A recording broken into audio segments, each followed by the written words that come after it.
Hello everybody, I have got a spare 5 minutes and I found my old Driving Essential Skills book. I have updated this book recently, but I've got 5 minutes, so I just thought, should we do a lucky dip and should we just learn something from the book together? Okay, let's see. Let's just give it a braking. Okay, braking. So yeah, all right, let's talk about braking then. Okay, let's start with the most obvious. So when you're braking, red lights are going to come up on the back of the car to alert everybody that you're going slower.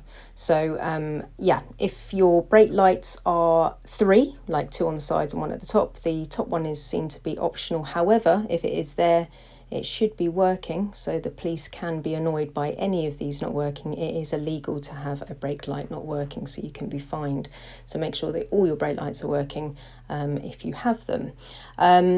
The other thing to mention is that if people in front of you are using the red lights, and you can tell that it's not just their headlights and tail lights, that not their normal driving lights at night time, if they're braking in front of you, then of course we need to be careful that we might need to brake as well, because we need to keep safe distance between us and the person in front. So see it as a warning for you as well. Okay, so the brake pedal is the pedal in the middle of the car because the pedals are A, B and C. So accelerator, brake and clutch, hence the ABC. The correct foot position for your pedals is your right foot should be in front of the brake pedal as if it's the only one in the car, because your right foot is going to use the accelerator and the brake, and then the clutch is going to be used with just your left foot. So your right foot should be in front of the brake pedal as if it's the only one in the car. Then you leave your heel on the floor and you literally just pivot your foot to the accelerator. You accelerate on a slant, that's why the pedals are different shapes. And then when you use the brake, you're always set up never to miss the pedal, and you can press it down with ease without missing the pedal at any time. So you're just pivoting like that.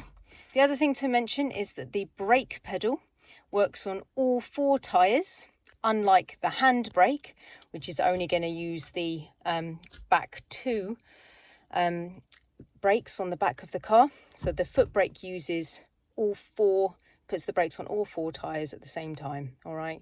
And the handbrake, when the car is completely stationary, should be applied when the car is still, so it just holds the car on the back 2 tyres. Whenever I meet a new student, they always like to shove the brakes on really, really hard. Like every time we literally boom. The braking is really, really sensitive. So I say brake as if you're adding salt to some food. Add a little bit. If it's not enough, add a little bit more. And then if that's not enough, add a little bit more.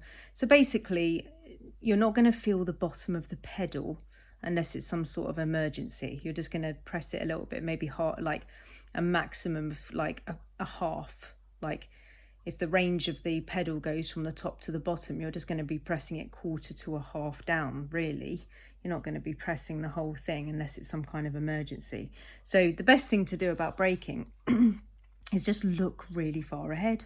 Just look really, really far ahead, and then you'll be able to see all the hazards in front of you. But whether you do need to brake, is the light in the distance like been green for ages? Because if it's been green for ages, it's highly likely going to be red when you get there, and vice versa, right?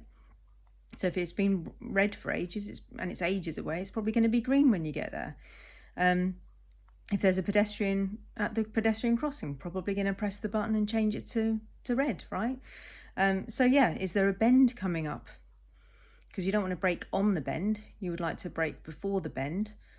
And before the bend, you should be going the slowest possible the speed, and then you start the bend at the slowest speed, and then as you go round, then you add your gas gas about 3/4 of the way round, so you kind of stick to the floor. That's probably another video actually. You want to begin the bend at the slowest possible rate, not brake on the corner itself. Begin at the slowest speed and go round. Braking and steering, it says right here. Braking shifts the balance of the weight of the vehicle forward and makes steering more difficult. Yeah, so that's kind of the same as the bend there. What else does this say? Safe and controlled braking is vital in good driving. Try to slow down gradually and smoothly. Yep, so like the salt on the food. Anticipation and braking, yeah, same thing. Like I said, with the lights up ahead, just make sure that you're looking ahead.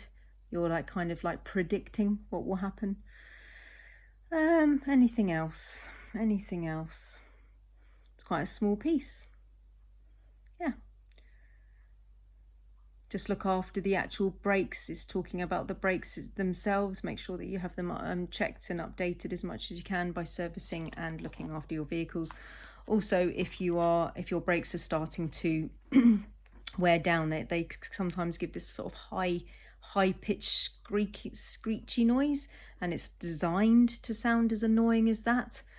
So it deliberately has got a little sharp bit on it, so when your brakes are actually starting to wear down, it's like, and it's like the most annoying noise, and then that makes you go to the garage because you're like, there's something wrong with my brakes, and then that noise will then alert you, the driver, and everybody else that your brakes are like needing to be changed, which is quite a good idea.